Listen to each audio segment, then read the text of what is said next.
हरियाणा की हर अपडेट के लिए बेल आइकन दबाएं और सब्सक्राइब करें STV हरियाणा न्यूज। नमस्कार, आप देख रहे हैं हरियाणा न्यूज और मैं हूं आपके साथ शुभेंदु सिंह। प्रदेश में एक बार फिर से कोरोना अपने पैर पसार रहा है। इन बढ़ते आंकड़ों का कारण कहीं ना कहीं हमारी बढ़ती लापरवाही है, जिसने एक बार फिर से साल 2020 की यादें ताजा करनी शुरू कर दी हैं। वहीं देश के कई राज्यों ने लॉकडाउन की घोषणा भी करनी शुरू कर दी है।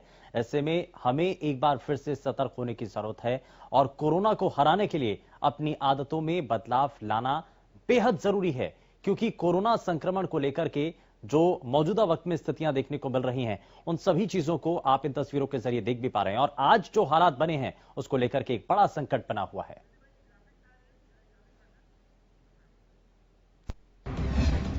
और चलिए आपको जरा जिलेवार तरीके से बताते हैं कि कोरोना संक्रमण के जो नए मामले सामने आए हैं हर जिले के अंदर किस रूप में है, यह आपको ग्राफिक्स के जरिए लगातार हम आपको बता रहे हैं। फरीदाबाद में 33 नए मामले सामने आए हैं, यमुनानगर में भी 33 हैं, सोनीपत में 10, पानीपत में भी लगभग 10 से कम मामले सामने आए हैं। वहीं रोहतक में 3, फतेहाबाद में 3, जींद में 3, सिरसा में 1 मामला सामने आया है और करनाल में 96, गुरुग्राम में 72, पंचकुला में 62, कुरुक्षेत्र में 52 और अंबाला में 40 नए मामले सामने आए। तो ये हम आपको जिलेवार तरीके से बताने की कोशिश कर रहे हैं ग्राफिक्स के जरिए कि नए जो संक्रमण के मामले आ रहे हैं तो अलग अलग जिलों में किस रूप में है और बढ़ते संक्रमण की वजह से आज जो खतरा आम लोगों के ऊपर आ चुका है, एक बार फिर से वही यादें ताजा हो रही हैं जो 2020 में हमने देखा। जिस मुश्किल भरे दौर से निकल करके हम आज संभली हुई स्थिति में पहुंचे हैं, लेकिन वापस से अगर लापरवाही के कारण ये संक्रमण तेजी के साथ बढ़ता है, नए संक्रमित मामले सामने आते हैं, तो ये एक बड़ी चुनौती प्रशासन के लिए बन सकती है और सरकार के लिए एक बड़ी मुसीबत, क्योंकि आज दुनिया भर के अलग अलग देश अब आज भी इस घातक वायरस से अछूते नहीं हैं, तो वहीं भारत के अंदर कुछ हद तक बेहतर इंतजाम किए गए थे और ये माना जा रहा था कि अगर कोरोना की वैक्सीन डेवलप क्योंकि हो चुकी है, टीकाकरण लगातार किया जा रहा है, अगले फेज के अंदर आ चुके हैं जिसमें अब 60 साल से ज्यादा उम्र के लोगों को टीका लगाया जा रहा है, दिया जा रहा है, तो ये अब लोगों के मन में, जहन में क्या ये मानसिकता बन चुकी है कि अब कोरोना खत्म हो चुका है। लेकिन इसी मानसिकता के कारण ही लगातार लापरवाही हम बरत रहे हैं। सार्वजनिक जगहों पर लापरवाही बरतने के कारण संक्रमण बढ़ रहा है। और चलिए जरा हिसार का रुख कर लेते हैं। हिसार में इस वक्त स्थिति क्या है? अनूप कुंडू हमारे संवाददाता सीधे हमारे साथ जुड़ चुके हैं, जरा उनसे जानकारी लें। अनूप, जरा सबसे पहले बताइए कि हिसार के अंदर स्थिति क्या है? लगातार संक्रमण के जो नए मामले सामने आ रहे हैं बड़ी परेशानी खड़ी कर रहे हैं, प्रशासन के लिए एक बड़ी चुनौती है, सरकार की चिंता बढ़ चुकी है, लेकिन अब आगे का प्लान क्या है? सबसे पहले आंकड़े क्या है और रणनीति क्या है प्रशासन की? आगे कैसे इन बढ़ते मामलों को रोकने के लिए कदम उठाए जा रहे हैं?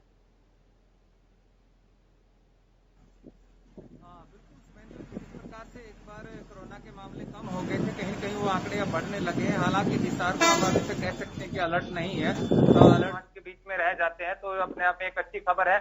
लेकिन धीरे धीरे ये मामले बढ़ रहे हैं पूरे प्रदेश की, और देश की बात करें तो मामले लगातार बढ़ रहे हैं। और हिसार की हम बात करें तो यहाँ पर वो सीएमओ है, स्वास्थ्य विभाग की टीम है, सभी ने अलर्ट घोषित कर दिया है। इसके अलावा प्रशासन जो है चालान काट रहा है सुबह से शाम तक कि जो भी लोग बगैर मास्क के दिखाई देते हैं गाड़ियों में, अगर वो लोग ऐसे जा रहे हैं, लेकिन वहां भी कहीं कहीं बहुत सारी चीजें अलग अलग देखने को मिलती है। आज सुबह सुबह हरियाणा न्यूज की टीम ने जब बस स्टैंड का सर्वे किया तो बसों में चलने वाले यात्री जो है मास्क लगाए हुए नहीं थे और बसों को रोक करके चलान भी नहीं किया जा रहा, जबकि आम जो निजी वाहन है उनको रोक करके चलान भी किया जा रहा है। तो इस प्रकार की बहुत सारी समस्याएं भी लोगों के सामने है कि वो बसों में जा रहे हैं तो उसमें वो मास्क का प्रयोग नहीं कर रहे, जो अपने आप में एक बढ़ोतरी दे सकता है कोरोना को, क्योंकि वहां सोशल डिस्टेंसिंग का जिस प्रकार से पहले किया गया था कि 30 से 35 सवारियां बैठेंगी, अभी तक वो नियम भी लागू नहीं है। तो ऐसे में जरूरी है कि सावधानी बरती जाए। जी बिल्कुल अनूप, हम स्कूलों के अंदर भी देख रहे हैं, कई ऐसे स्कूलों को लेकर के हमने रिपोर्ट भी अपने दर्शकों तक पहुंचाई थी, जहां पर स्कूल बसों के अंदर, खास करके निजी स्कूल बसों की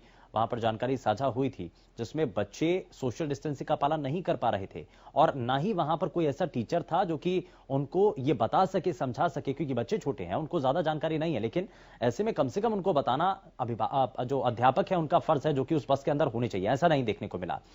स्कूल अब खुल चुके हैं, छोटे बच्चे भी अब स्कूल तक पहुंच रहे हैं, तो कितनी वहां पर निगरानी बरती जा रही है?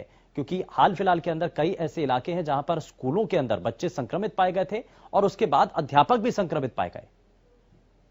जी बिल्कुल, जिस प्रकार से अब स्कूल खोले गए हैं तो स्कूलों में जरूरी है कि इस प्रकार से सोशल डिस्टेंसिंग और मास्क का प्रयोग किया जाए, लेकिन फिलहाल हिसार जिले की बात करें तो प्राइमरी से नीचे के स्कूल भी लगा दिए गए हैं, लेकिन इस प्रकार के मामले अभी बढ़कर के सामने नहीं आए हैं, क्योंकि यहाँ पर देखा गया है स्कूलों में जब हरियाणा न्यूज की टीम गई तो बहुत सारे स्कूलों का जब निरीक्षण किया गया तो वहां पर देखा गया कि सोशल डिस्टेंसिंग और मास्क का प्रयोग किया जा रहा है। लेकिन बसेस की हम बात करेंगे तो बसों में जरूर ठीक उसी प्रकार से सीटिंग में बच्चे बैठे मिलते हैं जिस प्रकार से पहले कोरोना के टाइम में नहीं होते थे, तो वहां पर जरूर सोशल डिस्टेंसिंग और मास्क का प्रयोग किए जाने की आज के दिन भी जरूरत है। ठीक है, बहुत शुक्रिया अनूप इस पर जानकारी देने के लिए। लेकिन फरीदाबाद का रुख कर लेते हैं। फरीदाबाद में 33 नए संक्रमण के मामले सामने आए हैं। संजय गुप्ता हमारे संवाददाता हमारे साथ जुड़ चुके हैं। संजय, जरा बताइए कि फरीदाबाद के अंदर स्थिति क्या है? 33 नए संक्रमण के मामले सामने आए हैं और लगातार गुरुग्राम हो, फरीदाबाद हो, ये वो ऐसे इलाके हैं जो कि दिल्ली के आसपास के जुड़ते हुए लगते हुए इलाके हैं, तो यहां पर तेजी के साथ मामले इसीलिए भी बढ़ रहे हैं। लेकिन लापरवाही एक बड़ा कारण इसके पीछे माना जाए या कोई दूसरा और कारण? जी बिल्कुल शुभेंदु, फरीदाबाद की अगर था वो पूरी तरह बिल्कुल नियंत्रण में था, लेकिन लगातार पिछले 7-8 दिन से यहाँ पर स्थिति लगातार यहाँ पे कोरोना मरीजों की बढ़ती जा रही है। अगर हम बात करें फरीदाबाद के कोरोना मरीजों की तो आज भी कल तक यहाँ पर 33 नए मामले सामने आए थे। टोटल मामले फरीदाबाद में सक्रिय कोरोना के 170 हो चुके हैं, जिनमें से 42 लोग हॉस्पिटल में भर्ती हैं। इसके अलावा 128 लोगों को होम आइसोलेशन में रखा गया है। लेकिन शुभेंदु, मैं आपको बताना चाहूंगा कि फरीदाबाद पुलिस लगातार प्रयास कर रही है कि कोरोना के चलते जितने भी लोग बिना मास्क के शहर में निकल रहे हैं, चाहे वो 2 व्हीलर पे हो या 4 व्हीलर पे हो, लगातार उन लोगों के चालान किए जा रहे हैं, उनको जागरूक किया जा रहा है, उनको समझाया जा रहा है कि कोरोना अभी चला नहीं है। लेकिन कहीं ना कहीं लोगों की जो लापरवाही है वो लगातार भारी पड़ रही है। और कोरोना के मामले, चाहे हम सब्जी मंडी की बात करें या बस की बात करें या ऑटो की बात करें, वहां पर लगातार जिस तरीके से भीड़ बढ़ती जा रही है, लोग असावधानी बरत रहे हैं, उसी को लेकर फरीदाबाद में कोरोना लगातार बढ़ता जा रहा है, विस्फोटक होता जा रहा है। जी संजय, लेकिन हम आम लोगों से ये उम्मीद कर रहे हैं कि वो सावधानी बरतें, लेकिन सरकारी संस्थान हो या कार्यालय हो जहां पर लोग जाते हैं अपने रोजमर्रा के काम के लिए, चाहे निगम हो, इन सभी जगहों पर क्या इन नियमों का पालन किया जा रहा है? हम आम लोगों से उम्मीद कर रहे हैं कि वो इन सभी चीजों को फॉलो करें, लेकिन संस्थान, सरकारी कार्यालय, वहां पर क्या इन चीजों का, नियमों का पालन हो पा रहा है? में जाकर निरीक्षण करते हैं, वहां पे जाके स्थिति का जायजा लेते हैं, तो जो सरकारी कर्मचारी और अधिकारी हैं वो पूरी तरह बिल्कुल निश्चित हो चुके हैं कि अब कोरोना नहीं फैलेगा। कहीं ना कहीं कर वो लोग आपस में हाथ मिलाते हैं, खाने पीने की चीजें शेयर कर रहे हैं, जबकि स्थिति इससे पहले की जो थी तो वो लोग सावधानी बरत रहे थे, जिसके चलते कोरोना फरीदाबाद में लगभग समाप्ति की ओर था। लेकिन कुछ दिनों से कोरोना बढ़ने का सबसे बड़ा कारण यही है कि लगातार जो भीड़ भरे इलाके हैं, चाहे वो हम निगम की बात करें या सरकारी कार्यालयों की बात करें, वहां पर लगातार अधिकारी और कर्मचारी असावधानी बरत रहे हैं, जिसके चलते कोरोना की स्थिति फरीदाबाद और एनसीआर में, खासकर फरीदाबाद में लगातार बढ़ती जा रही है। ठीक है संजय, बहुत शुक्रिया इस पर जानकारी आपने दी। तो ग्राउंड जीरो से ये रिपोर्ट हमारे अलग अलग संवाददाताओं के द्वारा हमने आप तक पहुंचाने की कोशिश की है, लेकिन जरा अब इसमें क्या हिदायतें और हैं? क्या नया स्ट्रेन आ रहा है जिस वजह से नए संक्रमण के मामले बढ़ रहे हैं, या फिर लापरवाही जिस बारे में जिक्र हो रहा है, क्या वही एक बड़ा कारण है जिस वजह से तेजी के साथ संक्रमण के मामले बढ़ रहे हैं? जरा इन सभी चीजों को समझ लेते हैं। हमारे साथ health expert doctor Rahul Bhargava कार्यक्रम में जुड़ चुके हैं। डॉक्टर राहुल, बहुत स्वागत है आपका हरियाणा न्यूज पर। नमस्कार राहुल जी, मैं सबसे पहले आपसे यही जानना चाह रहा हूं कि ये जो बढ़ता खतरा है, इसके पीछे कारण क्या नजर आ रहा है? नया स्ट्रेन है या लापरवाही एक बड़ा कारण? देखिए सुपेंद्र जी, सबसे पहले ये जानना जरूरी है कि वायरस में म्यूटेशन होता है और वायरस के म्यूटेशन को कोई नहीं रोक सकता। इन्फ्लुएंजा वायरस में भी म्यूटेशन होता है, जिसे हम एंटीजेनिक शिफ्ट कहते हैं और ड्रिफ्ट कहते हैं। दूसरी सबसे बड़ी प्रॉब्लम ये है कि ये नए स्ट्रेन नहीं है। पहले हमारे को बिल्कुल ये बात समझ लेनी चाहिए सारे दर्शकों को कि कोई म्यूटेशन वाला स्ट्रेन नहीं है जो नंबर बढ़ा रहा है। ये नॉर्मल स्ट्रेन है जो हमारी लापरवाही की वजह से बढ़ रहा है, क्योंकि जिस प्रकार से हमने मास्क को अपनाना छोड़ दिया था पिछले 2 महीने से, सडनली 14 दिन और 21 दिन की साइकिल में उसने कोरोना ने वापसी करी है। हम आज भी अगर कोरोना को रोकने की कोशिश करेंगे तो 21 दिन से पहले नहीं रोक पाएंगे, क्योंकि उसकी 14 दिन से 21 दिन की साइकिल होती है। तो ये लापरवाही सबसे बड़ा कारण है जिसकी वजह से कोरोना के लगातार केसेस में बढ़ोतरी होती जा रही है। दूसरी इंपॉर्टेंट चीज, तीसरी इंपॉर्टेंट चीज ये जानना जरूरी है, इसको रोकने का एक ही तरीका है, वो है सुरक्षा कवच, जो कि वैक्सीनेशन देगा। वैक्सीनेशन को बढ़ाना जरूरी है और वैक्सीनेशन ये समझ लीजिए रही है, फाइटर प्लेन जो आएंगे उनको आने में अभी ठीक समय है, लगेगा। मैं डॉक्टर राहुल, मैं वापस लौटता हूं आपके पास, मैं वापस लौटता हूं। अब गुरुग्राम से सीएमओ डॉक्टर वीरेंद्र यादव हमारे साथ कार्यक्रम में जुड़ चुके हैं। डॉक्टर वीरेंद्र, बहुत स्वागत है आपका हरियाणा न्यूज पर। बढ़ते संक्रमण को लेकर के प्रशासन लगातार कोशिशें कर रहा है और जिला स्तर पर इसकी कोशिशें और भी ज्यादा तेज हो रही हैं। गुरुग्राम, फरीदाबाद, ये ऐसे इलाके हैं जहां पर तेजी के साथ बीते कुछ समय में मामले सामने आए हैं। दिल्ली से लगता हुआ इलाका भी है। सतर्कता और भी ज्यादा बरतनी होगी, क्या इसको लेकर के तैयारियां हैं सर? तो लोग जो कोविड बिहेवियर पीछे भूल गए हैं तो एक बार दोबारा से अपनाना पड़ेगा। और आप देखेंगे कि पिछले कुछ दिनों में हरियाणा में केसेस बढ़ रहे हैं। हम ऑलमोस्ट वापस 500 के करीब पहुंच गए हैं और एक्टिव केसेस गुड़गांव में भी बढ़ने लगे हैं। इसके लिए हमने टेस्टिंग तो इंक्रीज करी है, लेकिन हमने कंटेनमेंट जोन 18 कंटेनमेंट जोन जो पिछले एक वीक में डिक्लेयर करी है वो हमें मजबूरन करनी पड़ती है, क्योंकि लोग कोविड बिहेवियर नहीं अपनाते, मास्क नहीं पहनते, सैनिटाइजेशन का ध्यान नहीं रखते, सोशल डिस्टेंसिंग नहीं करते, तो फिर केसेस तो बढ़ने लाजमी है। और क्योंकि चूंकि अलग सिनारियो दोबारा हो नहीं सकता है, तो अल्टीमेट का ध्यान तो रखना ही पड़ेगा। और ये तो एक नियम है, सिंगल कोविड केस रहेगा तब तक कोविड आप खत्म नहीं मान सकते, बिकॉज ये संक्रमण है।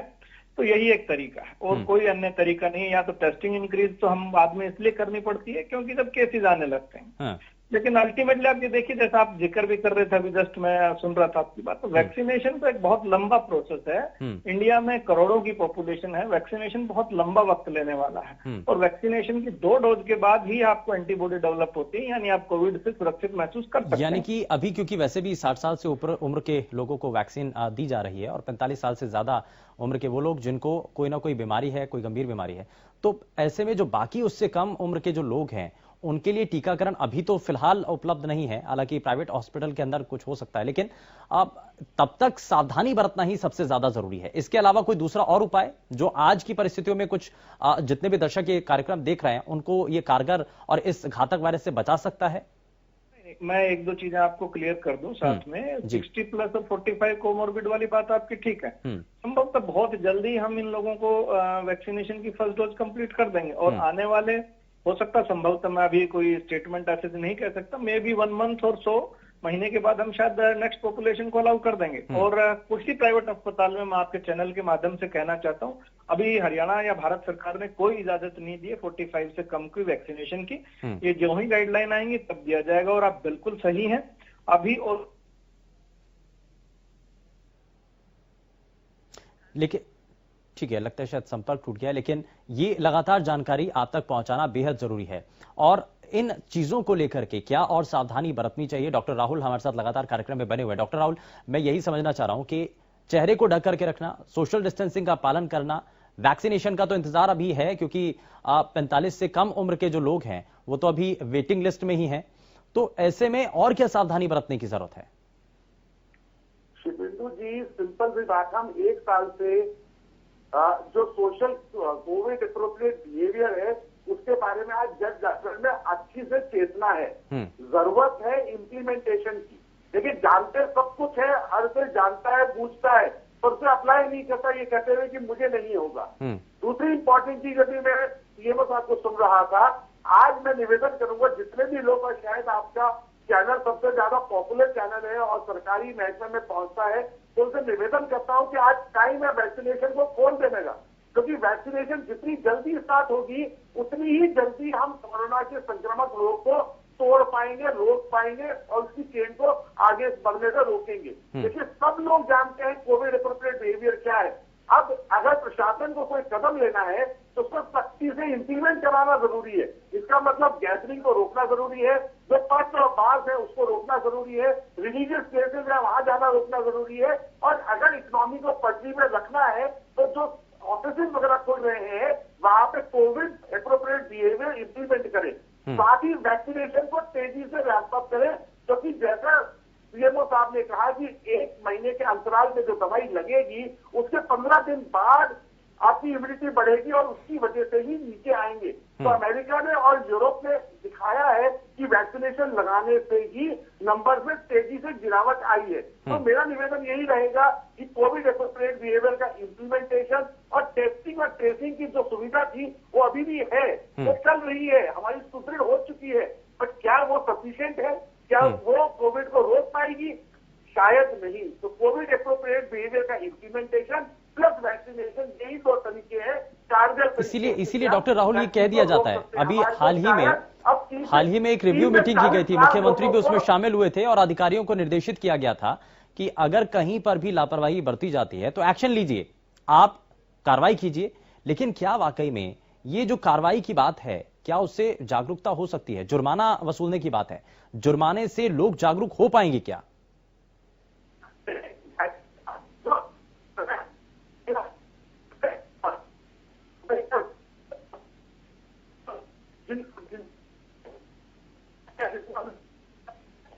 उनको दंडित किया, पर क्या वो सफिशिएंट है? तो वो रोक पाए? क्या 1000 रुपए 2000 रुपए की पर्ची ठीक है राहुल जी, बिल्कुल ये बहुत सारी और भी चीजें, आप हमारे साथ बने रहिए। रत्ना भारती हैं, आप हिसार से सीएमओ हैं, बहुत स्वागत है आपका। मैं जरा सबसे पहले आपसे ये जानना चाह रहा हूं कि आज की परिस्थितियां देख करके प्रशासन को क्या और कदम उठाने की जरूरत है? खतरा लगातार बढ़ रहा है, लेकिन लोगों को कैसे जागरूक किया जाए? और कई बार तो ये भी कहा जा रहा है कि लोग जागरूक तो हैं, लेकिन अब उनको ये कैसे करवाया जाए कि अभी भी खतरा बना हुआ है, क्योंकि हर कोई ये कहता है कि मेरे को कोरोना नहीं हो सकता। ये मनोवृत्ति कैसे दूर की जाए? इसके लिए हम जगह जगह मीटिंग्स भी कर रहे हैं। हमने बहुत मीटिंग्स करी हैं, हमें पुलिस डिपार्टमेंट से करा है, मास्क चलान का करा है, क्योंकि लोगों के मन से एक डर निकल गया है। कल भी हमारे यहाँ 6 केस आ गए थे और 17,000 का आंकड़ा पार हो गया है और 20 हमारे टोटल एक्टिव केसेस हैं। हम 98% के करीब रिकवरी रेट पर भी हैं, लेकिन जो लोगों का एक जो डर था वो निकल गया है। वो समझते हैं कि अब कोरोना नहीं है, लेकिन अब जो वैक्सीन के प्रति भी वो थोड़ी उदासीनता दिखाई है, अब वो मोटिवेट होने लगे हैं। हमने काफी मीटिंग्स की हैं सीनियर सिटीजन्स के साथ भी, और 45 to 59 के जो लोग हैं कोमॉर्बिड हैं, जिनको साथ में कोई सिकनेस है, उन्हें भी हमने काफी मोटिवेशन किया है कि आप आगे आइए और एक हर्ड इम्यूनिटी को हमें डेवलप करना है और तब तक मास्क पहनना है, सोशल डिस्टेंस रखना है, हमें इसके एटिकेट्स को मेंटेन करना है, तभी हम इसे कंट्रोल कर पाएंगे। क्योंकि हम बार बार ये अपने सभी दर्शकों को ये भी बताना चाह रहे हैं, क्योंकि कई सवाल ये भी आ रहे थे कि नया स्ट्रेन तो नहीं है कहीं, ये आप लोगों को ये बताना भी बेहद जरूरी है कि क्या ये लापरवाही के कारण ही सब कुछ हो रहा है, या फिर जो नए स्ट्रेन को लेकर के कुछ ऐसी चर्चाएं चल रही हैं, कुछ अफवाहें भी चल रही हैं, सोशल मीडिया पर कुछ ऐसी बातें भी उड़ रही हैं। तो इन सभी चीजों को लेकर के आप क्या कहना चाहिए रत्ना जी? नहीं, पहले भी एक केस आया था तो पूरे इंडिया में केसेस आ गए थे। अभी भी महाराष्ट्र की तरफ आप देख रहे हैं कि बहुत सारे केसेस आ रहे हैं, दिल्ली तक आ गए हैं। और हम हिसार से, हरियाणा में हिसार से हम परसों हमारे 2 थे तो कल 6 हो गए हैं। और इस तरह से केसेस जो बढ़ रहे हैं उनको देखते हुए हमें सतर्क रहना होगा। और अभी हमें उसी तरह से, इससे पहले कि हमें कोई लॉकडाउन की सिचुएशन को करना पड़े, हमें खुद ही अपने आप को संभाल के चलना होगा। बाहर जाते हुए मास्क पहनना होगा और जैसे जैसे वैक्सीन के फेजेस आते हैं, हमारी कोविड वैक्सीन जो आ गई है कोविड डिजीज के लिए, हमें उसे लगाने के लिए आगे से आगे एक हर्ड इम्यूनिटी को डेवलप करना होगा। लेकिन रत्ना जी एक लोगों के मन में एक और भी सवाल है। लोग ये भी जानना चाहते हैं कि जिस फेज से वो निकल करके आए हैं, लॉकडाउन का वो फेज, बहुत सारी बंदिशें, बहुत सारी पाबंदियां, तो कहीं ऐसा तो नहीं कि अगर तेजी के साथ ये जो मामले बढ़ रहे हैं वापस से उसी स्थिति के अंदर हम आ जाएं, लॉकडाउन हो या सख्ती बरत दी जाए? कंट्रोल कर सकते हैं अगर हम मास्क पहने, प्रॉपर हाइजीन मेंटेन करें, डिस्टेंस मेंटेन करें, सभाओं में ना जाएं, ये बहुत इंपॉर्टेंट है। और वैक्सीन के लिए जो भी एलिजिबल हैं उन सबको 100% आगे बढ़ के करना चाहिए। वैक्सीनेशन के लिए अपना इंटरेस्ट दिखाना चाहिए। लोगों के मन में ये भी डर है, हम हेल्थ केयर वर्कर्स ने सबसे पहले लगवाई, फिर हमारे सेकंड फेज में फ्रंट लाइन वर्कर्स आगे आए, लेकिन उनके मन में भी कुछ डर था। अब हम कह रहे हैं कि आप अपने पेरेंट्स को सुरक्षित करिए, आप अपने घर में, परिवार में जो भी फेज 2 के क्राइटेरिया के हिसाब से जो है, गाइडलाइंस के हिसाब से आप 3 में उन सबको वैक्सीनेट करवाइए। जब तक कि हर्ड इम्यूनिटी नहीं आएगी, एंटीबॉडीज डेवलप नहीं होंगी, तब तक हम सुरक्षित नहीं होंगे। और हम लकी हैं कि हमारे इंडिया की वैक्सीन अवेलेबल है और इफेक्टिव है। रत्ना जी, एक चीज और भी है, ये इफेक्टिव है। ये जो कहा जाता है कि हाल ही में क्योंकि एक रिव्यू मीटिंग भी हुई थी, मुख्यमंत्री ने बकायदा इस बात को निर्देशित किया था कि कहीं पर भी अगर लापरवाही होती है तो आप एक्शन लीजिए। जुर्माने की बात भी सामने आई थी, हिसार में भी कई जगहों पर चाहे पुलिस कर्मियों के द्वारा इस दौरान एक्शन लिया गया हो, जुर्माने किए गए हों। तो ये सवाल ये है कि क्या जुर्माने से लोगों को जागरूक किया जा सकता है? जुर्माना अगर वसूलें तो लोग जागरूक हो जाएंगे क्या? जुर्माना अगर लेते हैं तो लोग एंटी भी होते हैं कि सबके साथ करो, 100% सबके साथ जुर्माना करो। लेकिन मास्क चलान जो एक जुर्माना ही है, लोगों ने दिवाली के आसपास हमारी जो सेकंड पीक जारी थी, अगर हम मास्क चलान और सैंपलिंग की मुहिम नहीं चलाते तो कंट्रोल करना बहुत मुश्किल था। इसमें हमारे सभी विभागों ने बहुत योगदान दिया था और पुलिस ने स्पेशली, और हमारी टीम्स ने बहुत सैंपल किए। और अब भी हम जितने सैंपल्स मैक्सिमम करेंगे उतनी जल्दी हम पॉजिटिविटी को पकड़ेंगे, और जितना अगर जल्दी हम पॉजिटिव केस को पकड़ते हैं, उसके कॉन्टैक्ट्स को क्वारंटाइन कर देते हैं घर में या कहीं, तो हम इसे स्प्रेड होने से जल्दी ही रोक सकते हैं। अदरवाइज जो लोग छुपा रहे हैं अपने लक्षण, बता नहीं रहे हैं, खांसी बुखार जुकाम, उन्हें आगे आना चाहिए, उन्हें बताना चाहिए, उन्हें आके सैंपलिंग करानी चाहिए। तभी हम इस तीसरे फेज को आने से रोक सकते हैं, तीसरी पीक को। ठीक है, बहुत शुक्रिया रत्ना भारती जी, आप हमारे साथ जुड़ी हैं, आपने अपना समय दिया। लेकिन डॉक्टर राहुल हमारे साथ लगातार बने हुए हैं। डॉक्टर राहुल, मैं अब यही समझना चाह रहा हूं और आखिर में लोग यही जानना चाह रहे हैं कि जिस तरीके की परिस्थितियां आज बनी हुई हैं, आगे क्या नजर आ रहा है? एक बार फिर से वो सख्तियां, लॉकडाउन, ये सब चीजें हम देख पा रहे हैं, या उससे पहले ही हम सतर्कता के साथ, बहुत सारी सावधानियों के साथ हम उन चीजों को टाल सकते हैं? बिंदु जी, अगर आज भी हरियाणा में लोग नहीं संभले तो नागपुर जैसी हालत होगी, और अगले 10 दिनों में, 2 हफ्तों में हम वापस से लॉकडाउन की स्थिति में होंगे। हम आज से अपना कोविड एप्रोप्रिएट बिहेवियर जागरूकता से इस्तेमाल करते हैं, इम्प्लीमेंट करते हैं, तो हम जैसे हमने पहले दिवाली पे कोरोना को हराया था, उसी प्रकार से हरा पाएंगे। तो अब जो लड़ाई है वो जनता के हाथ में है। जनता डिसाइड करेगी कि हमें जीतना है कि हारना है। ठीक है, ये जनता को तय करना होगा। बहुत शुक्रिया राहुल भार्गव जी, आप जुड़े हमारे साथ कार्यक्रम में। लेकिन अब सतर्कता ही सबसे ज्यादा जरूरी है। सावधानी के जरिए ही हम इस घातक वायरस को हरा सकते हैं। और एक तरफ वैक्सीनेशन का अभियान आगे बढ़ रहा है, लेकिन दूसरी तरफ आपकी सावधानी, आपकी सतर्कता ही इस वायरस